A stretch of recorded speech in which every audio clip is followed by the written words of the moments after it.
Hey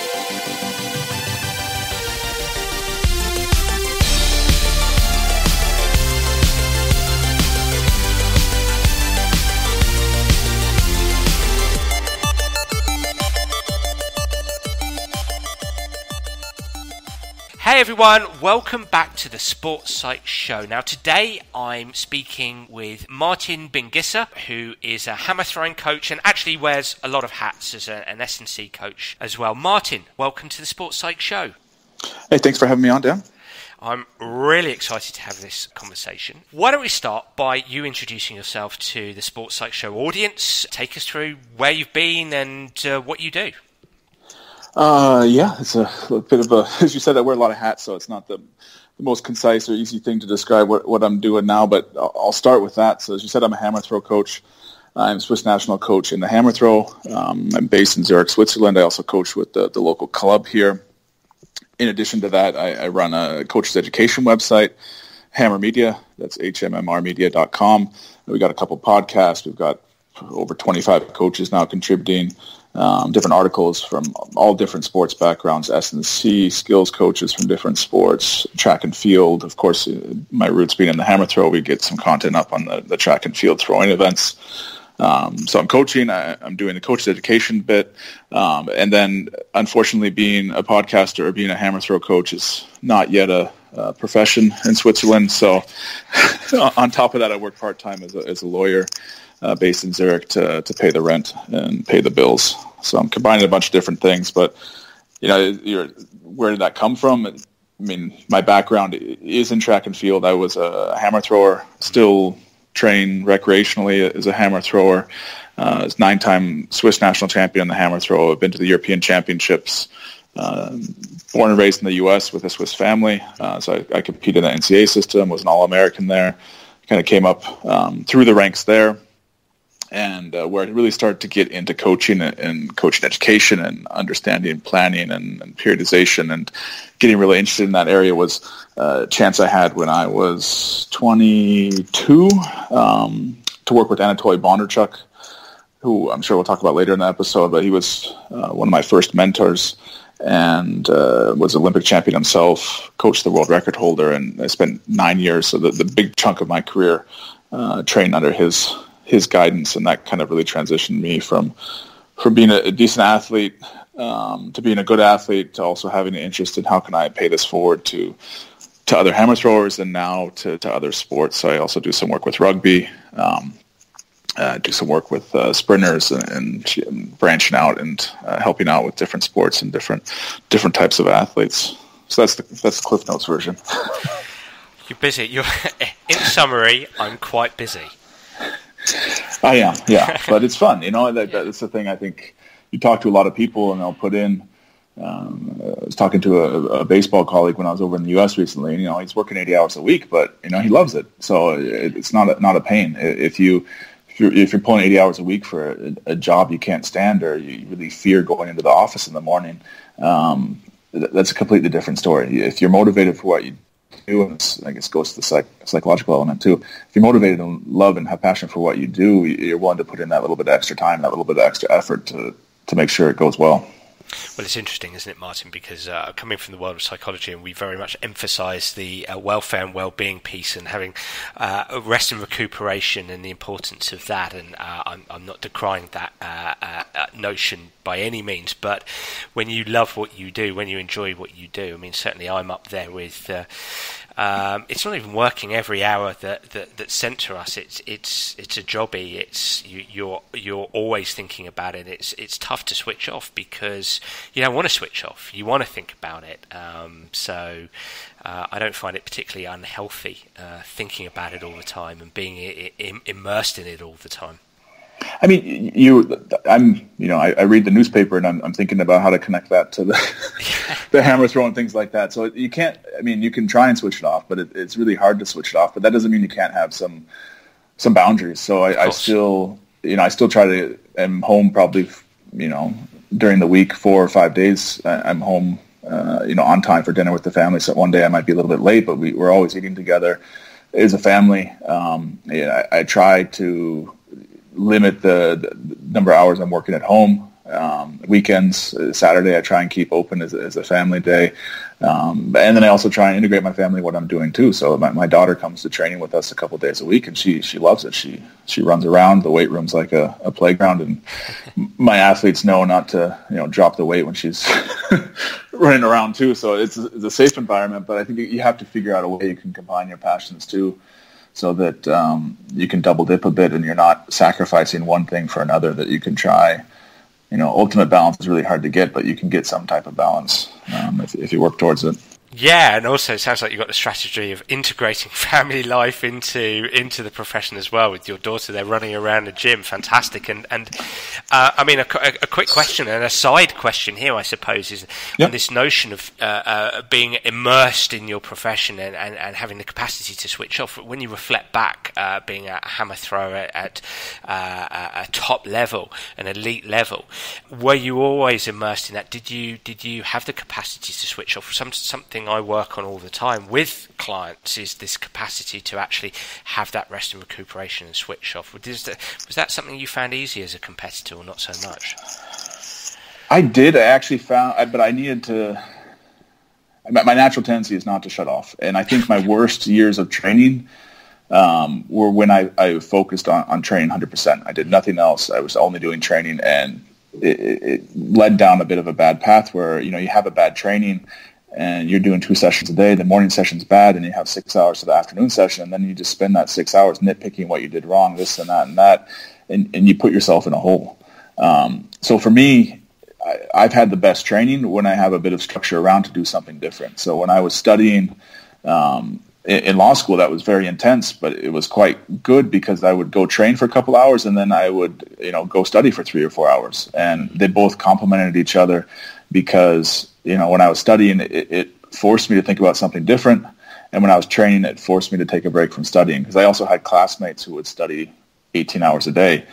And, is there a difference between studying 6 hours and 18 hours? I mean, you're talking about negligibly more information you might learn, and you just get burnt out on that side too. And, since moving to Switzerland here, I've been similar situation, between training sessions or between coaching sessions, I come into the office too. So it kind of forces me to switch off a bit. It's not my tendency. I think I would be switched on all the time, but if you find the right environments, it can help. I have other friends that wouldn't work for. So I think you have to find your own solution. But for me, that has actually, I think they've complemented each other quite well, having these two very different career paths and pursuits going at the same time. And in terms of those career paths, interesting question for me here is being a lawyer, being a coach. Any relationship there? Does being a lawyer help you become a better coach, do you feel? I wouldn't say maybe necessarily more than any other profession. The one thing that I think carries over quite a bit, or I see a lot of parallels to, is in the law, especially in the education side, you really... Most of law school, most of the training is on critical analysis and looking at logic and trying to figure out, make an argument and figure out the reasoning and make the case. And that's similar in good coaching, I think, and that's also in my approach too. It's very, I'm trying to gather the right data. I'm trying to put together a story and a picture and make sure that it works. The one difference is, in the law, the facts are there, and you have to make a case based on that. Whereas in coaching, if you don't like something, you always have tomorrow's train. You can change it. It's an evolving picture. So it's not the case of, you have a legal case and XYZ happened 2 years ago, and you're trying to figure out, is the person guilty or not? Now in coaching, you might have had XYZ 2 years ago. You determine it was wrong. Well, you can change that. So you can keep evolving and testing and seeing if it works. So I see a lot of parallels there, and I think that's helped me quite a bit, just to think about, how to analyze things, how to recognize your biases, how to really look at the situation. Really interesting there, Martin, because when you talk about coaching there, and obviously relating it to law and being a lawyer, you've used terms like data and logic and facts. And obviously this is the sports psych show where we're dealing with the softer skills, the softer side of human potential and human performance. And so a neat segue onto sports psychology. My question to you here is, well, what does those two words that mean everything to me, being a sports psychologist, what do they mean to you? And please answer in terms of, you've been an elite competitor, you're now a coach of elite and developing elite competitors. So what does sports psychology mean to you? For me, I guess I'll look at it this way. What are the most important characteristics, or how do I think about sports psychology the most with my athletes? For me, it's a lot about confidence. The best athletes have quite a bit of confidence, and they have faith in what they're doing. These are all soft, squishy words, but at the end of the day, I think also it's not that soft or squishy. More and more evidence keeps coming out, more and more research keeps coming out that's saying, like, look, if you believe in something and you have confidence in the path you're taking, it's going to be more successful. So we can debate all we want about the physiological side, and is it better to have 4 sets of squats or 5 sets of squats, or lower fast reps or heavier slow reps, or this and that. But at the end of the day, a lot of it comes down to is there belief? What are the expectations out there? And as a coach's job, I think more than anything, especially as a technical or skills coach, is to get the athletes to really understand and believe what you're doing. That being said, you don't want to, if you're doing something stupid, you don't want to sell that falsely to the athlete. You also have to have some logic. You have to have some good reasoning behind what you're doing, and that's going to make the job a bit easier to get the athlete buy-in. But that's the first and foremost what I'm thinking about when I think about sports psychology with my athletes. And a great example of that is I have one young athlete who set the Swiss junior record in the hammer. He's only been focusing within the hammer a year or two, and he still gets a little bit of a competition anxiety. But what we've really been working on this year is not necessarily throwing another record or getting to a higher level with performance, but really bringing up his bad competitions. Yep. So that, like this week, we had a meet in Lucerne, kind of a lower level international meet. He threw there.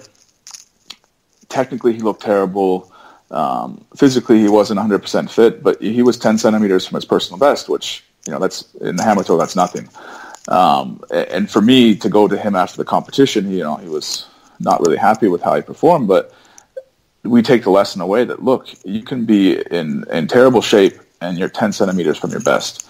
That gives you the confidence now to go into any competition and say, look, I might wake up, I didn't sleep well, I might not have had the best to eat, I might not have traveled very well to the competition, but now I know in any situation I can throw well. And that's one of the key things we've been working on this year, is just having that confidence. And if you go in and you show the athlete that and show them that they can walk in with that confidence, it started to transform how he competes, and he gets a bit more relaxed. He doesn't feel the pressure on him as much in a bad way, and can get the most out of his throwing. That's really interesting, Martin. What I hear you say there is that lesson for that young thrower is, I might not feel 10 out of 10. I might feel a little lethargic, perhaps. Perhaps I've woken up with a bit more anxiety, so I don't feel 10 out of 10. I'm not necessarily physically 10 out of 10.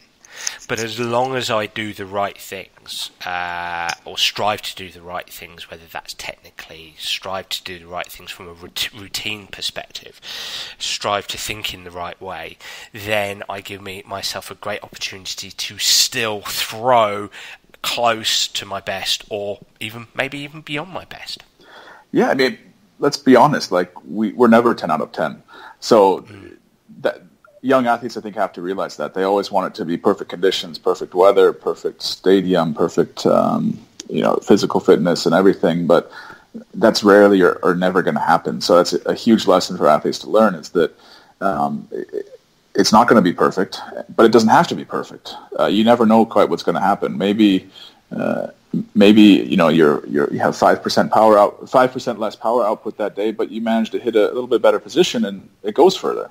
You have to give it a shot, and you have to go out there and try and get over that kind of hurdle of everything has to be perfect. Because especially when athletes, if they're talented when they're young, things come quite easy to them. And then, if it's not perfect, then they get really frustrated. And once they hit those first struggles, when they reach the senior ranks, they start to lose some competitions. They start to, face some uphill battles. That's when they give up, or that's when the career takes a different path. So I think trying to really get them to understand that. I mean, all the buzzwords now are growth mindset and things like that, but that it's along those lines, trying to get them to realize that you can learn from and you can do well even if things are not perfectly laid out for you. Absolutely. Now, you were talking about you used the word confidence and belief that the athlete has in your program, and that gives me an excuse to dive into talking about your book, which is called Training Talk: Conversations with a Dozen Master Coaches. And I was going to begin at the beginning, but because we've started to speak about belief in one's training program, there's actually a brilliant chapter. So basically, your book, the way you've laid this out is, as the name suggests, each chapter is a conversation with a different coach. And I'm actually going to launch into the last chapter, which was a conversation you had with, I think he's a sports scientist, but you might correct me there, called John Kiley from UCLan, University of Central Lancashire in England. And it's really interesting. So we'll build on this idea of helping an athlete have belief in your program as a coach.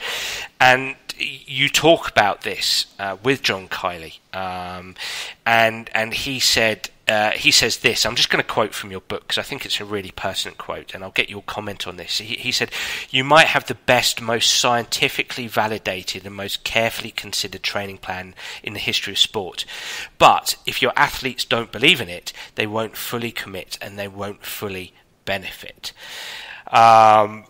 So it's interesting, and as you mentioned, it's still important to have that scientifically validated program, but once you've got that underpinning, you've got to help an athlete commit to that or believe in it.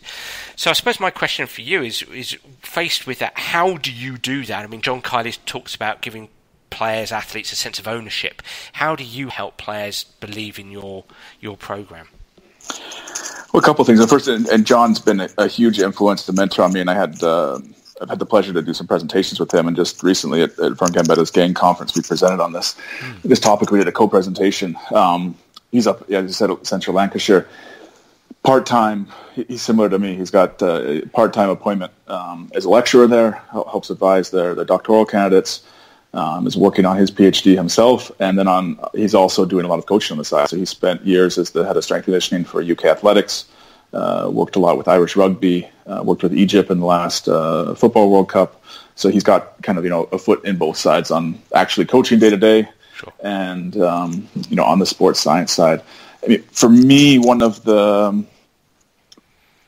big ways, I guess there are a couple things I try and do to build that buy-in. First is trying to get athlete input in the right way.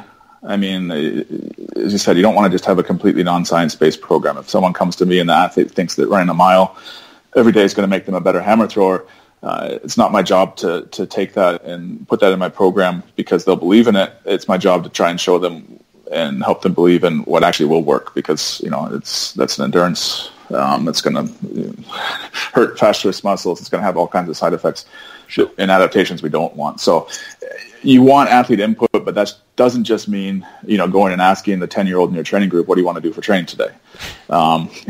You have to build up that knowledge in them and find the right way to get that input. And the first, when I get begin athletes, the first thing we do, I'm not asking their input on what to program as much, but I'm trying to get feedback as much as possible on how the trainings go, what they liked and what they didn't like. And there, I'm trying to collect a sense for how much they believe in it and a sense for what really clicks for that athlete, both physiologically and psychologically.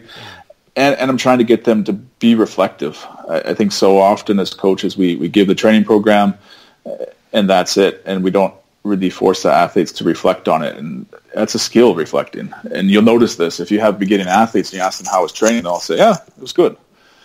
After 6 months, you ask them, and they'll start to feel comfortable giving feedback, being maybe a little bit critical, letting you know a bit more. And that's always how, like if I ask my throwers, "How was that throw?"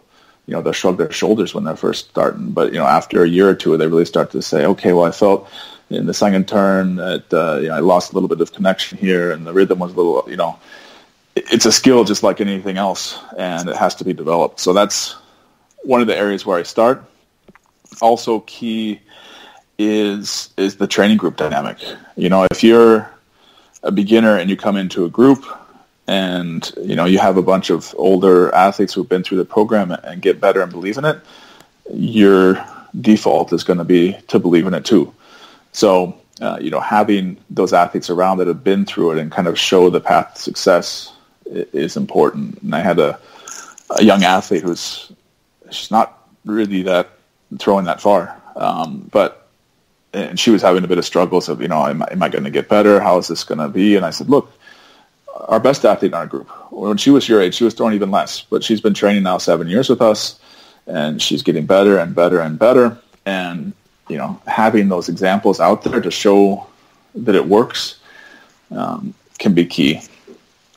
Now, as the athletes get older, as they're able to start providing a bit better feedback, this is where my influence from Bondarchuk comes in, and a lot of his research in the hammer throw in particular, but also in other events, has shown, that we really have a lot weaker correlation and transfer between general training exercises and performance. So to put that in normal terms, how much you back squat as an elite hammer thrower probably doesn't influence how far you throw. Like you need to be strong, but the strongest ones are not always the best. So if you take that and you walk it back a little bit and you say, okay, well, you go online, there are these huge debates. Is it better to back squat or front squat or safety squat or, whatever, half squats or jump squats? There's a million variations of squatting movements you can do. And Bondarchuk would essentially say, look, they're going to help you marginally. They're not going to be the difference maker. You should do them. But, whether you do a front squat or a back squat, that's not going to be the game changer. And so that's where I start to look to find input from athletes, just as a starting point. I'll set the parameters, I'll set the categories, and then I'll ask their input. What do you feel like? Do you feel like, front squat, I really feel like that helps the core a bit more. It helps my stability and posture. If that's the case, we'll go with front squats this training cycle. Maybe I feel like 5 reps in the weight room, it takes me a bit longer to recover, so I don't feel as fresh the next day. Okay, we'll go with 4 reps then. The training effect is really not going to be that much different between all of them. And so I try to find areas where we can personalize a bit without a really major change in the training effect, and that helps further develop the athlete's feedback and reflecting skills, and also gives them a sense of ownership. Now they've made part of that plan, and we all know if you help make something, you're going to believe in it more.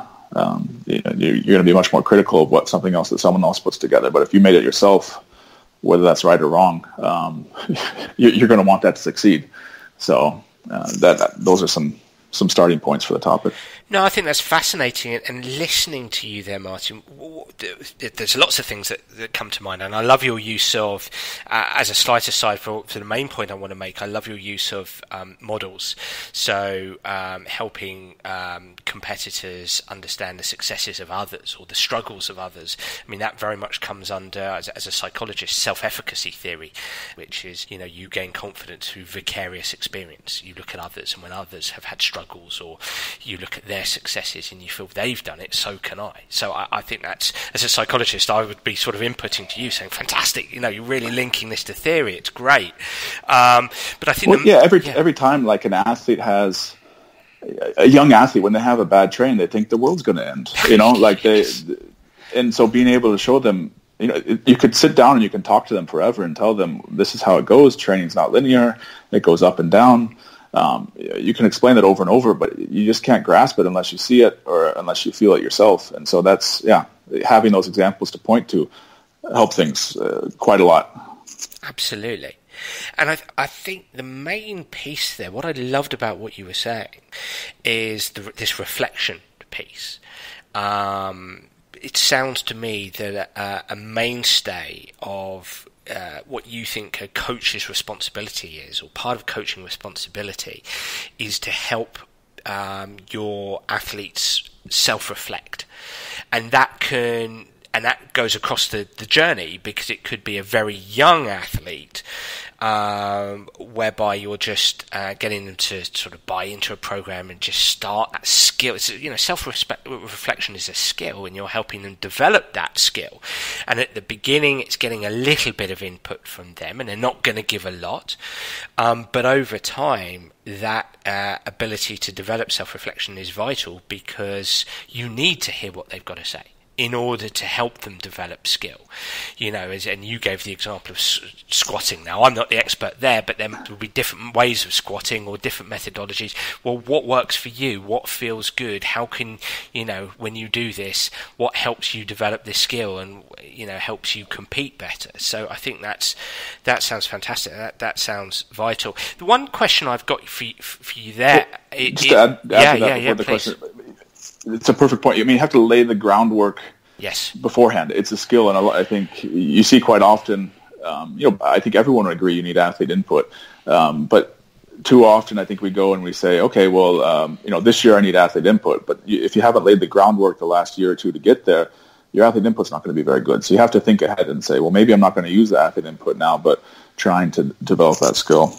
So, sorry to interrupt. No, absolutely. And I think it can be challenging for coaches, because maybe you're working with a teenager, 15, 16, 17 years old, and some teenagers are more gregarious than others, more extroverted, if that would be the term, who might actually input more, whereas others are quieter. And do you find that sometimes you've got to be brave as a coach to stay silent and amidst the silence and insist on a bit of feedback? Is that kind of how you might help them develop their self-reflection? Oh yeah, I'm not perfect at this at any means, and I still talk too much as a coach. And you have to find the balance with the athlete too. And we had one of my first. We did like a postseason debrief 3-4 years ago on one of my athletes, and at that point in time, I was trying to move towards saying less, giving them silence, because everyone wants to feel silence. So if you have a little bit of silence, you're probably going to get a bit more feedback, rather than if you say something immediately, that's going to bias their response. If I tell them, "Oh, you're not low enough in that throw," and then how did you feel? Oh, I felt like I wasn't low enough. So you have to be a little bit silent and have a little bit of a pause. And so I was really working towards that a couple of years ago as a coach, and we had our season end debrief, and one of the athletes told me, she needed more feedback, and she wanted me to be more critical. And I realized it's a pendulum. You don't want to be completely silent either, and that's what I was doing with some of the athletes. And she wasn't quite at that stage yet where. She still needed a more occasional input to see, just to learn about the event and see what direction to go. So it's always a balancing act. Now I'm probably I've noticed this year, probably too much feedback again with some athletes. So it's really trying to find that balance, and that balance is going to be different with each athlete. So reflection for you as a coach is vital. Exactly. Yeah. Absolutely, and where I was going with my comment and my question was very much towards. So you're helping players or competitors reflect better, improve their reflection, and think about their movement, their actions. Perhaps think about their thinking, that metacognition. So I suppose my question, as a coach, how much do you want them to think about things? Because there is this balance, isn't there, between you want them to take ownership, their input, you want them thinking about the actions. There is this other school of thought that I think you touch upon when you interview Franz Bosch, who comes at it, and I don't want to put words in his mouth here, but comes at it more from a constraints-led approach, which would be much more, I change the task to be able to change behaviour and develop skill, rather than feedback telling players what to do or get them to think about their actions. It's much more a change of task. So for you as a coach, how do you balance that, or do you not balance it? Yeah, I'm just trying to think. Obviously, here's the difficulty, and I'm going to steal a line from a couple of my mentors in the hammer throw. I had a chat with them on the side a year or two ago. Kevin McMahon, who was an Olympian for the U.S., and Sergei Litvinov, who was one of the top hammer throwers in the world, and son of the world record holder also. And they said the difficulty in the hammer throw is you're teaching a feeling. Yeah. And there's only so much words can do there. So I think when you talk about feedback, you need to give feedback as a coach, but there are different ways to have that feedback. You can have, if you're doing a constraints-led approach, the exercise is giving the feedback. If you are doing a more active coaching model, you're giving the feedback directly with words. But that, I don't think, changes a whole lot what the mindset of the athlete is. The athlete should be focused on trying to receive and really make sense of that feedback. Yeah. So as a coach, you have different tools, and your job is to make sure they get the right feedback and the right balance. But I think as an athlete, it doesn't change. You're trying to really make sense of that feedback. And there's a good book or some good research out there. I can't remember the name, but a professor in New York, a philosophy professor actually, and she almost makes the argument against the flow state because it's a misperception of the flow state where we don't just get in the situation where we just do it or we just go with it. As an elite athlete, as an elite musician, you always are, analyzing the feedback and making changes based on that. You're going to do it more efficiently, but you can't just shut things off and not think about anything. You're always trying to focus. You're always trying to find focus. And for me, that's whether I'm giving the feedback, whether the exercise is giving the feedback, the athlete needs to have that same focus on trying to make sense of what they're doing. I think there are different situations where you need different things. I think, again, I talk about pendulums, like the constraints-led approach is really in vogue right now. I think it has a lot of advantages, and we've overlooked it for a long time. But there are also some times where it's a lot simpler. You just need to say a couple words, and that might make it click for an athlete. And then also you need to talk about different learning environments, different sporting environments. In the hammer throw, we have one task. It's a very controlled environment. We have a 7-foot circle with concrete and a cage that meets certain specifications. Our implements the same length, same weight. The only thing that can change really is the weather. Whereas if you're talking about rugby, no two plays are going to be exactly different. So trying to put them, you have to teach them a bit more about feedback because there are so many more variables they have to deal with. So you got, I think, be a bit more creative, and constraints-led approach can pay much more dividends in a real complex sporting environment. Look, I mean, there's so much rich material there that you've spoken about. And funnily enough, I'm trying to rack my brain because I've read an excerpt from the book that you're talking about a critique of flow state. And this is my, I'm getting goosebumps here because I just love this stuff. And I completely agree with that philosopher. I think flow state, I'm not saying it doesn't exist, it clearly does. As a pro golfer, I've stood there and every, I felt I had all the time in the world at times to get the club back to the ball square and hit a great shot. But I often had thoughts or feelings. I was often striving to control a certain part of my swing. I would have a swing thought or feeling. And I think there's a real misunderstanding with flow state and around this just do it. The simplest line I had is that, if you're not focused on something, how are you going to get better? Like, just doing it might work for a competitive scenario where you're trying to get the most out of what you have at that point. But if you're not focused on what you can do better, you're probably not going to do it better. So you just have to always keep that focus on what's going to change and what's going to make you a better athlete. And I think even the best athletes in the world, no one's just content with just doing it.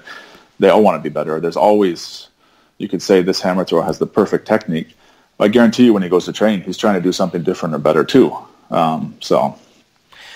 For me, Martin, it's an embodied form of focus. For me, I'm fascinated. So I do a lot of work in the world of soccer, in the world of football, and I'm fascinated with this notion of thinking in soccer isn't thinking per se. It's an embodied form of thinking. We think with our eyes and we think with our body. So it's not that we're not thinking. We're thinking about, I think it's Javi Hernandez talks about, I think. Well, when you translate that, he's looking for space, he's looking at movement, he's looking at runs of the opposition and his teammates, and he's embodying thinking with his body to move into space, to challenge with confidence or with aggression. So I feel that there is a thinking, it's just an embodied form of thinking. And the reason why I'm saying this is because it segues neatly onto a chapter, actually the first chapter I think it is, with a conversation you have with Harry Mara, who's a decathlon coach, and he coached Ashton Eaton. And he talks about cue words and the importance of cue words for each event driving concentration, driving focus and concentration. I thought that was just brilliant, because it was evidence of Ashton Eaton didn't participate from a, I'm not going to think about this, I'm just going to do it, long jump, hurdles, high jump, etc. It was, I've still got my cues, I've got things to focus on. I think that's like a perfect example. When we say, that you need to start thinking, and you can't just, let it flow completely. That's not to say you need to think about everything. I think Ashton and Harry provided the best example of that. Okay, you need to think, but if you think about everything, it's going to throw you off. He's got 10 events, and each of those events is very complex. If he goes in there and tries to think about everything he can fix, he's going to paralyze himself. And so what they did great is they boiled each event down to one or two words. And so they're focused, but very narrowly focused on one point, so that they can actually improve on that. Because, they take it one step at a time. And long jump, for example, you could talk about approach speed, you could talk about angles and velocities and horizontal velocity and vertical velocity and, this and that. And they're just thinking about perpendicular. They're trying to have a good posture, and everything else trickles from that. If you have a good posture, you'll hit the board correctly. If you hit the board correctly, you'll apply the force the right way. But really trying to focus on making it simple, so you're focused, but narrowly focused on something that you can control. And just before move on, I looked up the name. So Barbara Montero was the professor, and she's done a ton of. 2-3 years ago, she did a couple editorials for the New York Times on the topic, which are free and easy to access. But her book is called Thought in Action, and it's a different approach to it. And I don't agree with everything in there, but she's one of the few people I've seen really write and try and assemble some different experiences from different fields about different ways to do it in that area. Yeah, no, fantastic. A question for you, if I may, about your coaching, perhaps coaching mental skills, and if you do anything there. Again, a fantastic chapter in your book, talking with Pat Connolly, who, correct me if I'm wrong, coached Evelyn Ashford to the LA Olympics in '84, and there's a fantastic bit of discourse there about how she utilised visualization with Evelyn, and I think Evelyn Ashford was struggling to complete a certain height in the high jump, and she said, imagine yourself jumping a little higher than the bar and see yourself doing that. I mean, a very subtle little visualization technique, but apparently it helped Evelyn to clear the height that she was struggling with. So are those little techniques you might use as a coach, of visualization and self-talk techniques, perhaps? A little bit less on my side, just because I don't have as much experience there, and so obviously we do what we're most comfortable with. I did have a recent chat with Adam Nelson on our podcast. He was the Olympic champion 2004 in the shot put. He, on the other hand, dedicated immense amount of time to visualization and kind of perfecting a pre-throw routine that really, as he put it, he wanted to feel like a superhero when he went into the ring. Yeah. And it's what I call a game face, Martin. It's what I call a game face. Yeah. So he did a great job of that. Where I do it the most with visualization and self-talk is really trying to, as we talked about earlier, we need to focus, but just on one thing. And so trying to get the athletes to, hammer throw is not a sport where you're going to go in there like a wrestler and, be bouncing off the walls. If you do that, you're probably not going to end well, because you really have to be a bit more calm and connected. Every movement you make is amplified because you have an external object you're working with. And so if you're a bit hectic and crazy when you go in the ring, it's going to throw off the whole system and everything. So what I and my athletes try to do a bit more is, focusing on taking a deep breath, thinking about, okay, before the competition, we'll sit down. What's the one thing we really want to focus on today, and keeping that present in your mind, so that you really, you can get distracted in competitions. There's the fans, maybe there's delays because of this or that, but really trying to keep that focus on that one thing, instead of just getting in the ring and throwing and doing it. Take a deep breath before you enter the circle. Think about that thing, and then go and do it. I guess one other visualization point, it's not necessarily standard visualization techniques, but we will, over the last year, I've tried more and more as a coaching point, as a coaching cue, to get the athlete to think about the end position.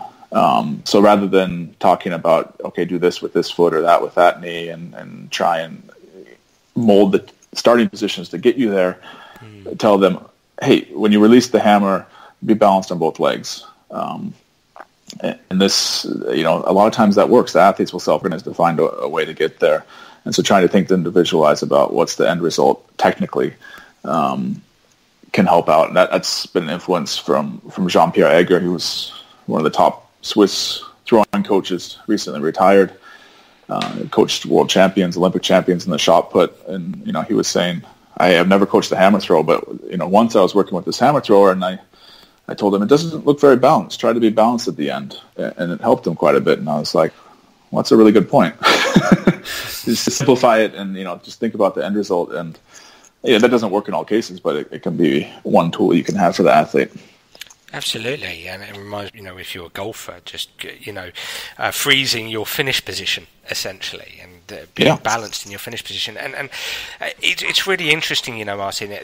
A coach might say, "Well, I'm not too confident on the mental skills side of things. I'm not too sure how involved in." But what you've just articulated there, is absolutely perfect, and it's a demonstration that as a coach you do psychology on purpose or inadvertently.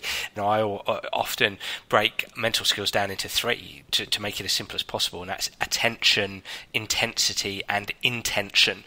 We've got to have a focus of attention. Every sport's going to have a different form of different amount of intensity to it, and we have to execute our skills with intention. And everything you said there kind of falls into those three things. You said, well, as a hammer thrower, intensity is actually at a calmer level, maybe not up 8 out of 10 like wrestling might be, but down at 6 or 5, and that might have individual differences. You talked about having cue words and stuff, and that very much drives the attention, just as Harry Mara talks about with Ashton Eaton. And just at the end they're talking about the finish position, and I think that those are very much cue points, technical points that help drive intention, to finish in balance. I'm not going to be inhibited when I strive to finish in balance. So it feels like mental skills are inbuilt into your program, into your communication. It has to be. And before we started the podcast, we were talking a little bit, and it's, we build up these silos in training, but everything bleeds over to everything. Like to be a good coach, you don't have to be a licensed sports psychologist, but you that's part of the job. It's not just that you come and deliver the program and go. You're also, whether you like it or not, building mental skills for your athletes. They could be bad mental skills or they could be good mental skills. So if you do it well, then try and build it on the good side. And it's not that easy to separate the physiological training from the mental training and from all the other aspects of training. And you don't have to be an expert in it, but just being aware of it, I think, can already help you do that better as a coach. Absolutely. Now, I'm conscious of your time, Martin, so really just a final question for you, and I've skipped to the end of the book. I love this final comment here, and it's actually in that final John Kiley chapter, where you've taken a quote from Nobel Prize winning psychologist Daniel Kahneman. Trust me to find a psychologist quote. And he says, "We have an almost unlimited ability to ignore our ignorance. We have an almost unlimited ability to ignore our ignorance." And really you're referencing this with regard taking a critical view of your coaching, striving to get better. I love what John Kiley says about when you're planning, it pays to be a bit paranoid, which I'm guessing he's kind of saying, this might not go right. Am I doing this right? Is this wrong? Can I do this better? And so that's my final question for you as a coach who's very busy, who has a day job as well. How are you striving? Please comment on that, what I've said there, but just how are you striving to get better? Are you a bit paranoid about your coaching? Are you always striving to improve? I am. It's obviously the less time, the less you can dedicate to that, and there are a lot more things I'd like to do and just haven't organized. For example, one thing I found useful is just having other coaches watch me coach. Bringing people up and having them give me feedback on how I'm coaching. I do that maybe once per year, and I'd like to do that more regularly, but it takes time to find the right people and so on. But related to that, one thing that has helped me bring new ideas in and learn in, first and foremost, is all the coach education I do. Talking to people like you keeps me connected, keeps me thinking, keeps me trying to think about how I can do better. But over the last year or two, I think what's helped too is a lot of coaches get hung up on their athletes working with other coaches. But, I'll have, especially with one of my better young athletes right now, he'll go 1 or 2 weeks a year, and he'll go train with one of my friends who's coaching in another country and do a little training camp. I have the confidence. I know he's going to come back to me. I know my friend's not going to try and poach him as an athlete, and I know, that doesn't undermine my athlete's belief in what I do, just because I'm letting go of the control a little bit. But every time he comes back, he gets a little bit of a different perspective, and that bleeds off on me too. So, trying to also get my athletes to get some different viewpoints comes back to me and helps me become a better coach. Another thing that I think really helps me keep focused on getting better, again, comes from Bondarchuk. My biggest influence is, we're relentlessly measuring whether we're getting better or not. We throw the hammer every training session year round.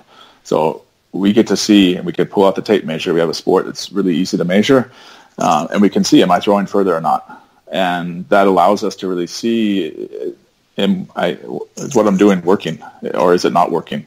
And it's not the case.